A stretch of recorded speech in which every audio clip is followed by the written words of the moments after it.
Viva Voz, com Vera Magalhães.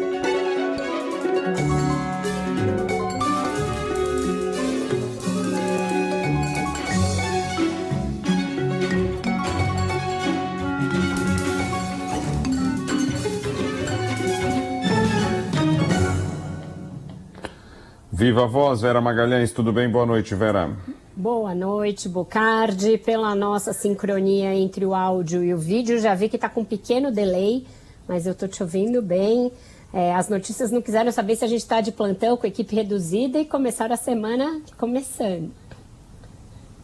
E três questões aí, a gente vem tratando disso aqui no ponto final, três temas que são diferentes, mas estão intercalados, até porque tem uma disputa muito grande aí de demonstração de força, né?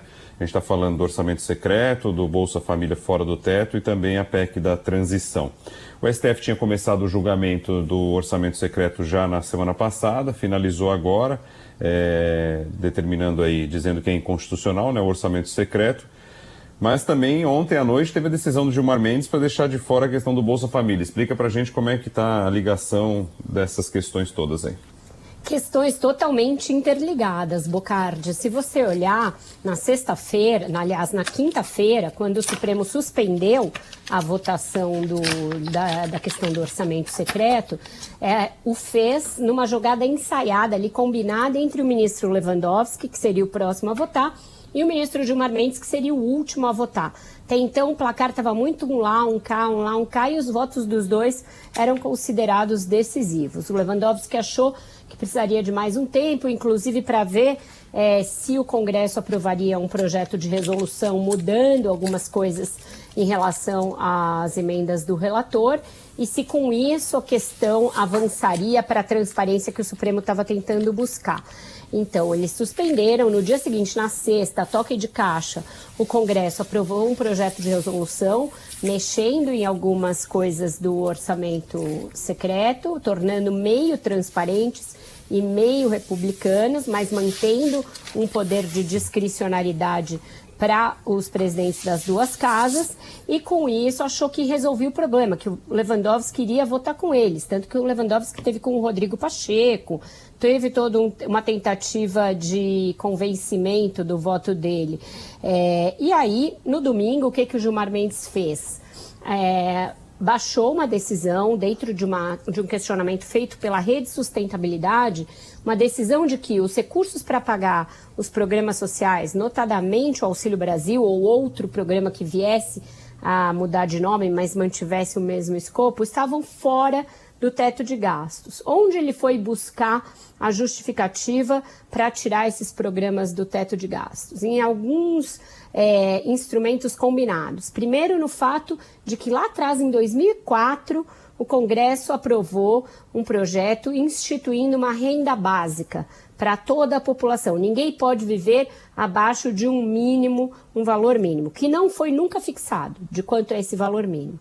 Depois ele lembrou daquela proposta de emenda à Constituição que pedalou nos precatórios e com isso abriu um espaço fiscal. E aí ele combinou as duas coisas. Olha, você tem que pagar benefícios sociais, está obrigatório pela Constituição, e você tem um espaço aqui aberto pelos precatórios. Então, combinando as duas coisas, basta mandar um crédito extraordinário e não precisa de uma PEC para pagar o Bolsa Família fora do teto. Com isso, ele tirou uma espécie de compressão que havia na garganta do governo, que estava sendo mantida pela Câmara. A Câmara tem que votar a PEC da transição liberando esses recursos, mas estava segurando isso, esperando o que o Supremo ia fazer com o orçamento secreto.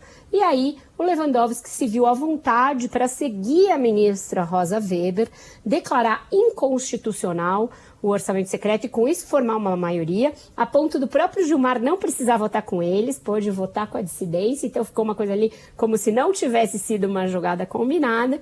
E com isso, o Lira perdeu de uma vez dois instrumentos importantes de barganha.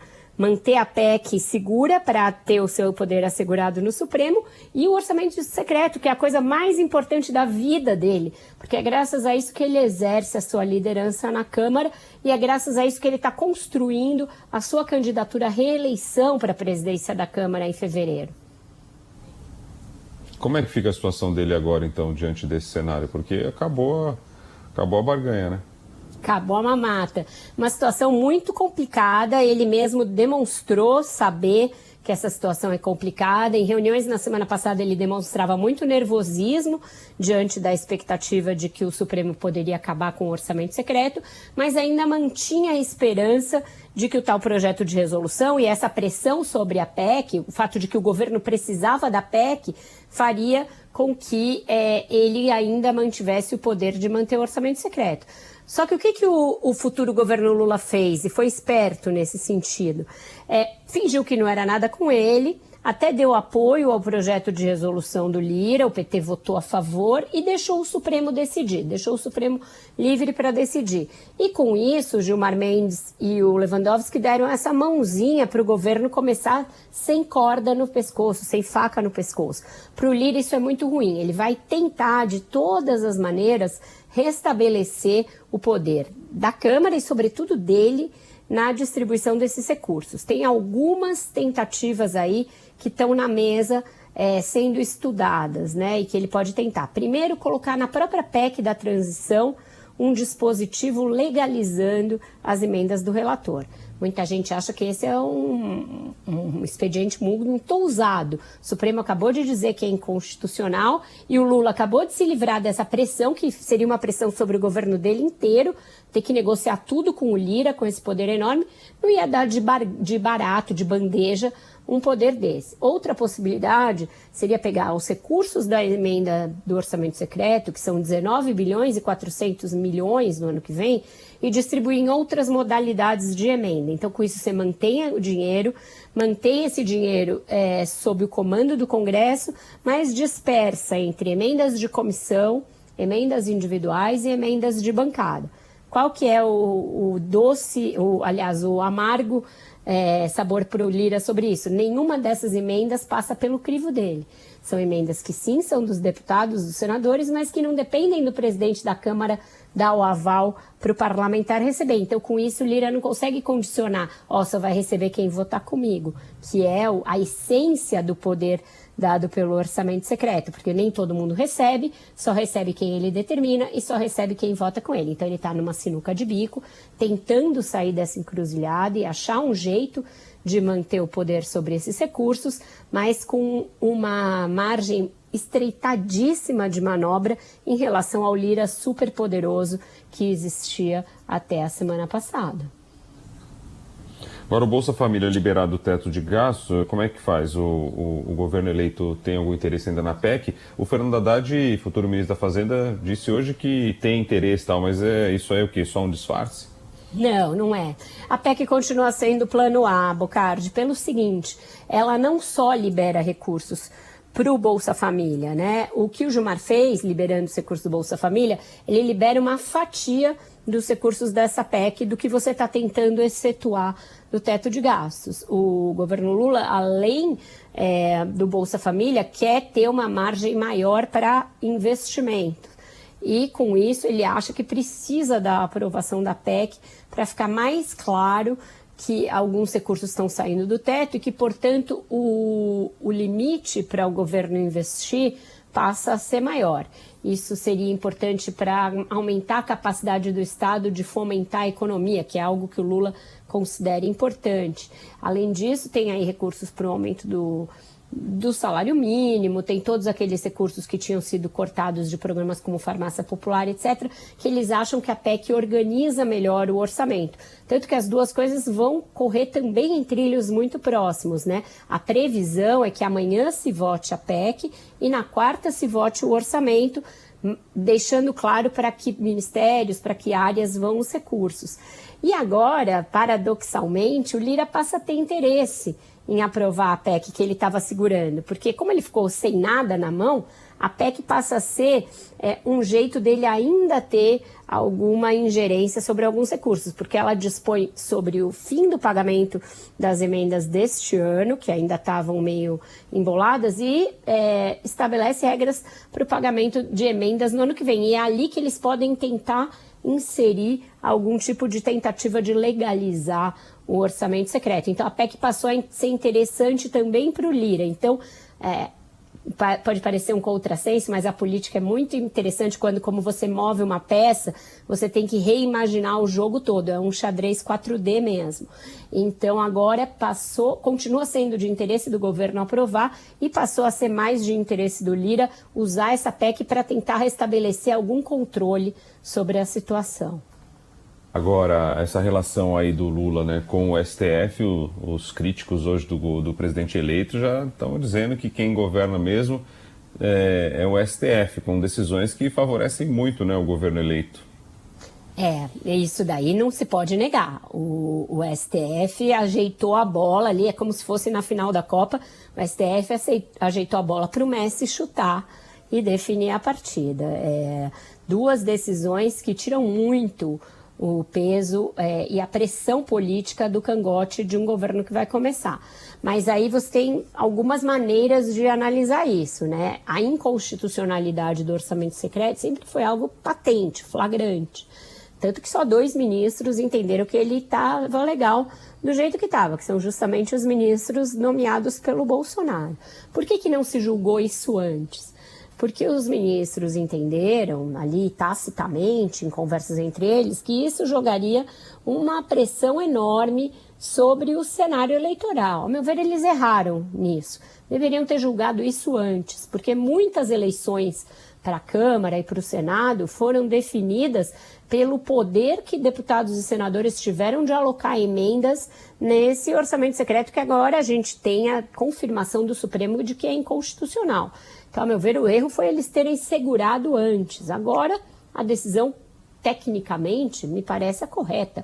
É uma excrescência. Eu sempre falei aqui, sempre usei, inclusive, essa palavra, esse orçamento secreto, porque ele não é nem equânime, ele não é transparente e ele não segue nenhum critério republicano e constitucional de alocação de dinheiro público. Então, o governo Lula teve essa mãozinha, a gente já dizia, eu dizia aqui, eu lembro que quando meu parceiro Carlos Andreasa é alguém muito indignado com essa questão do orçamento secreto, é um tema que ele domina e que ele trata muito, eu dizia que isso era uma decisão sim política do Supremo ter segurado lá atrás e que eles decidiriam antes da posse do Lula. As duas coisas aconteceram e é uma colher de chá tremenda para o Lula. O Bolsonaro, por exemplo, nos últimos anos, teve a dor e a delícia do orçamento secreto, né? A dor porque ele delegou uma parte do seu poder para o Lira. E a delícia porque ele afastou totalmente qualquer possibilidade de impeachment, qualquer possibilidade de ter problema, porque ele comprou o Centrão com essa negociação. Então, nesse caso, também não interessava para o Bolsonaro que fosse decretado inconstitucional no curso de seu mandato. Então, os bolsonaristas não têm muito o que falar nesse assunto, porque o Bolsonaro aceitou de bom grado o orçamento secreto, foi algo que impediu que ele sofresse impeachment no seu governo.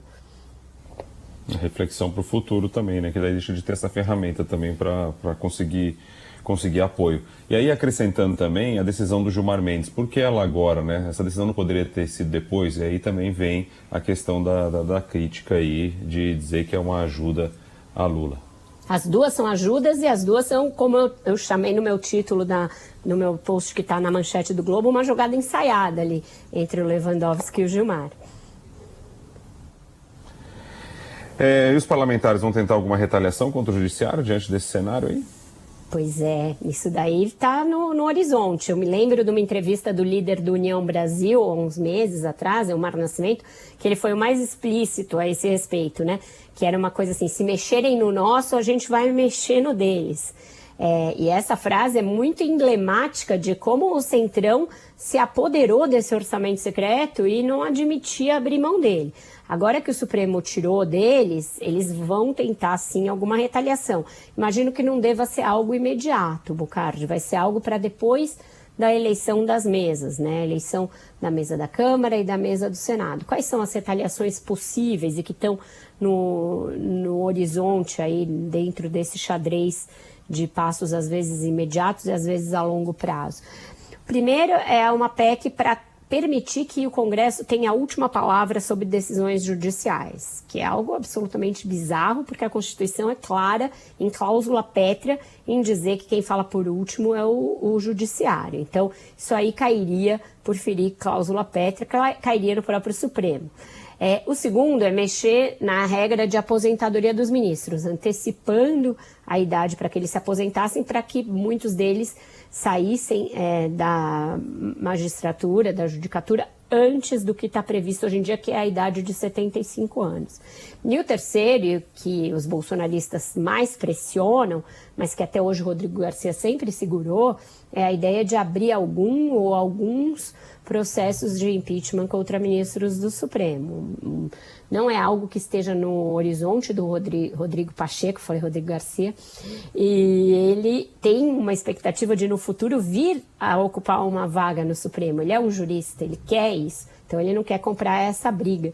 Então eu acho que as tentativas de retaliação estão aí, estão na mesa, muitos advogam, mas todas elas são de difícil execução e tem um custo muito grande para os parlamentares. Ninguém quer ficar marcado no Supremo e ninguém quer comprar uma briga com a mais alta corte da justiça, que no final tem realmente a última palavra em todas essas questões.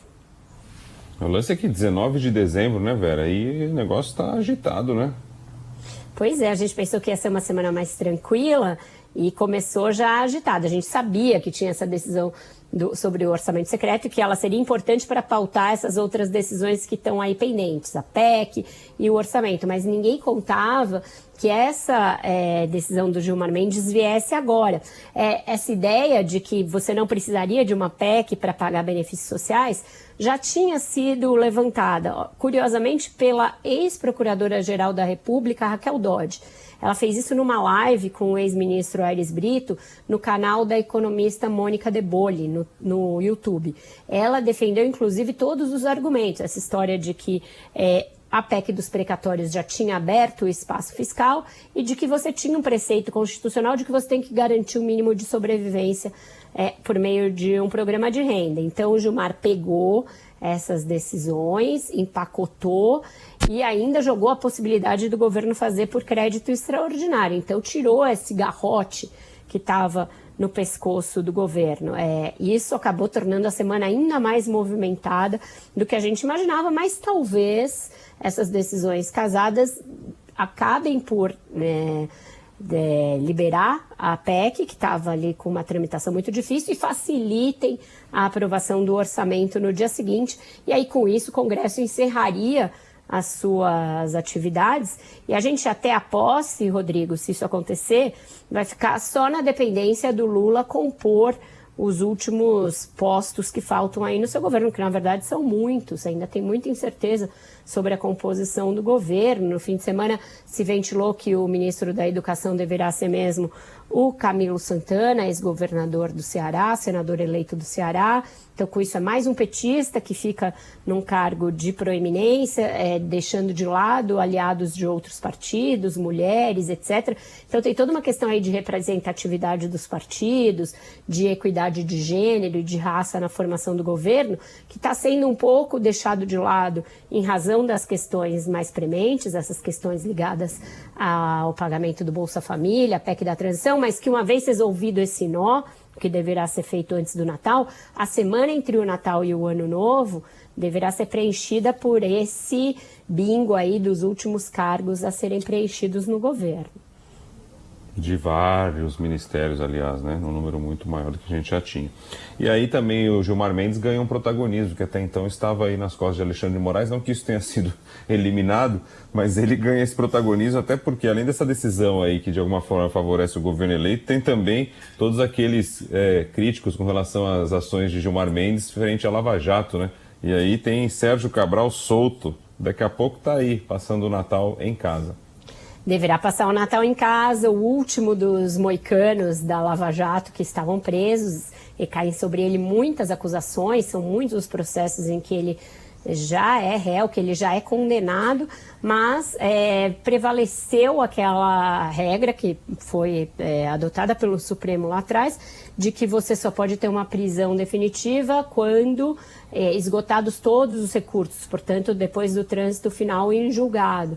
Ele tinha muitas prisões com base em decisões provisórias ainda, em prisões preventivas ou em condenações que não são finais. E aí foi o último a ter esses recursos julgados, acatados. A gente tem muitas dúvidas quanto à tecnicidade disso, né? O caráter jurídico disso. Tem juristas respeitáveis para os dois lados. A gente sabe que o Brasil é muito mais restritivo quanto à possibilidade de a pessoa cumprir a sua pena do que outras democracias e outros países do mundo, em que a partir do 2º grau de condenação as pessoas já começam a cumprir a sua pena, mesmo que possam continuar recorrendo. A gente teve uma decisão do Supremo em um sentido, num dado momento, em que eles acataram a prisão em 2ª instância. Depois eles mudaram esse entendimento. Então tem muitas dúvidas quanto ao vai e vem dessa decisão, mas o fato é que ele estava preso quando ninguém mais está preso. Então, pela decisão do Supremo mais recente, a de que você precisa ter a prisão após todos os recursos transitados em julgado, ele estava preso meio numa situação anômala, porque todo mundo já está solto. Então, agora essa discussão certamente vai voltar à baila. Cabe ao Congresso mudar a Constituição, caso seja, né, entenda que isso vai ser feito, e eu acho que não tem maioria no Congresso para isso, para estabelecer que após condenação por um colegiado, portanto em 2ª instância, a pessoa pode começar a cumprir a sua pena, mesmo que ainda recorrendo. Tem muita gente que acha que isso é inviável, que isso fere cláusula pétrea da Constituição, que é o direito de defesa. Mas eu lembro, tem muitos países, muitas democracias mais avançadas que a nossa que permitem o início do cumprimento da pena. Não é nada irrazoável imaginar isso. O Congresso, né, enxerga tudo isso da maneira como foi, vai querer mexer, tá bom demais, né, dessa forma. Isso que é duro. Qual é a música, Vera Magalhães? Bom, diante de tudo que a gente discutiu aqui, né, esse vai e vem, um mexe a peça para cá, outro para lá, eu fui buscar uma música do Paulinho Nogueira que fala sobre jogo de xadrez e como às vezes a pessoa fica ali com o checkmate na mão, que foi o que aconteceu com o Arthur Lira hoje.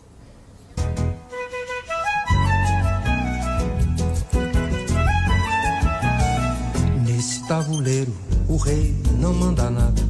Tem medo da dama e de casa quase não sai. Nesse tabuleiro, o rei não manda nada. Até no pulo do cavalo ele cai. Estou falando de jogo de xadrez. Joguei uma partida, demorei um mês. Antes de cada lance a gente pensa pra valer.